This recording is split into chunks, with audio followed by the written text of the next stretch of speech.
Hi guys! Let's get creative and explore the world of design together. But before that, make sure to click subscribe, like, share, and hit the notification bell so you'll always be updated. Click Layer. Click Selection Tool. Move and drag the brush to the design. If it goes beyond, hold Alt on the keyboard and drag the brush.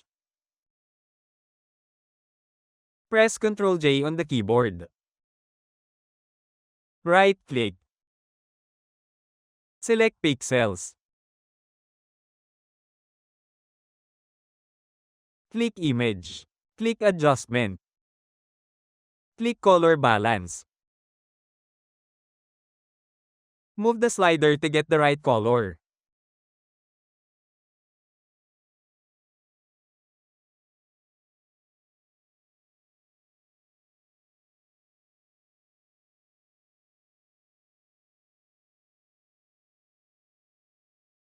When you're done, click OK.